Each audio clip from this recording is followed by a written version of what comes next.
What is going on, Guardians, and welcome back to another Destiny gameplay video. In this video, I'm going to be talking about all the reasons that I love Trials of Osiris, why I think Trials of Osiris was a fantastic addition to this game, why it has added longevity to the game, why even today, years into Destiny's life, it is still high in the Twitch directory on the weekends because of Trials of Osiris and what it adds to this game and to the community. So sit back, enjoy the gameplay, some big plays that I had this weekend showcasing all three different Hunter subclasses and a variety of different weapons and tactics. Hopefully you enjoy that gameplay in the background. Lots of fun plays. So why do I love Trials of Osiris? Why do I think this is such a great addition? Several reasons. One of the first things I would say that Trials of Osiris does is it puts you in these do or die situations very frequently. And people love that feeling, especially when you come out on top. I mean, you end up with some, crushing disappointments, but at the same time, you also end up with these moments, these big moments and big plays where you're put in a situation where you have to make a play. You have to make something happen. Whether it's a 1v3 scenario or you're 8-0 on the card with no mercy and you're down 4-3 or something like, what I mean? It just puts you in these scenarios so frequently. And one of the things that's great about that is it actually tees you up for success, for big plays, big moments, big memories. It also helps with nerves. I know a lot of people are like, I can never keep my composure when I'm last man standing, stuff like that. Well, the more you put yourself in that situation, the more you're going to feel at ease when you're there. So those do or die moments. It also leads to, kind of teeing off of that, it also leads to epic moments and big wins that create great memories.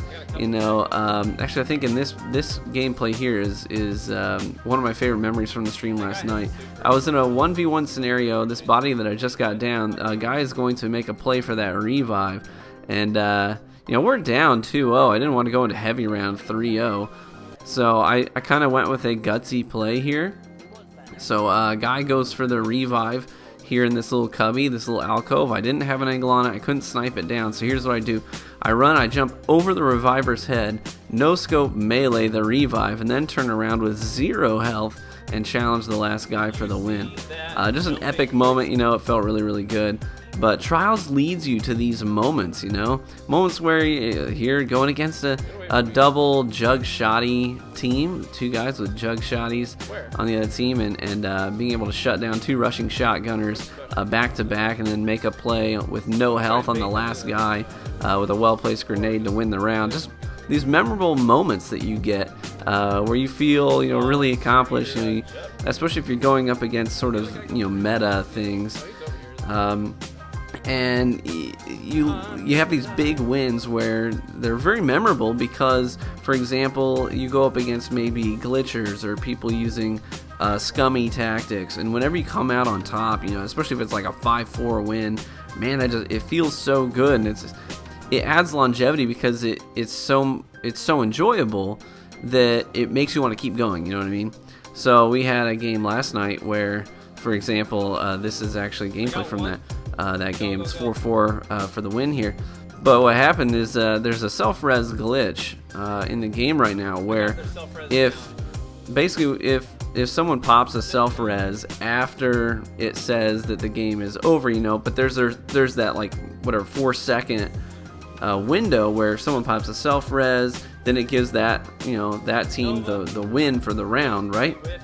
Well, there's a glitch going around right now that makes it so that when you pop a self-res, in that scenario, it extends the round out. Even if all of your opponents are dead, it'll still go to time. So you just run around the map with nothing to do while the whole enemy team is dead because of this glitch.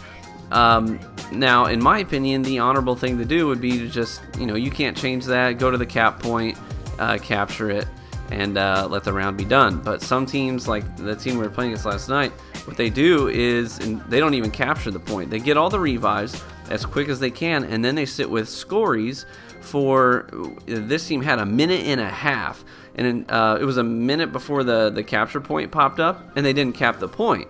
because they knew they could get extra time to charge supers with scories if they stayed off the point.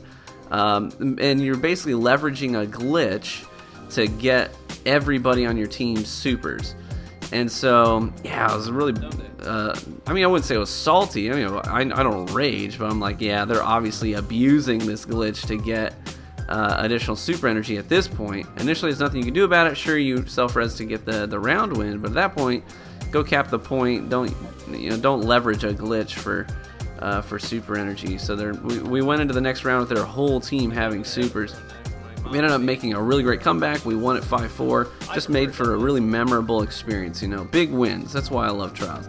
Lastly, community interaction is a big thing. A lot of people have made their splash in the Destiny community via Trials and making a name for themselves there. Having the opportunity to play with viewers and subs is huge. I love it, love it, love it. So one of my favorite things about Trials of Osiris is getting to play with so many different people and get good one-on-one time, not in a six-man fire team, and actually talk to them, get to know their stories. Trials isn't perfect. I still think that revives are dumb. I agree that you should get revives, but I don't agree that people should get overshields for revives. That's silly to me. That's rewarding people for dying.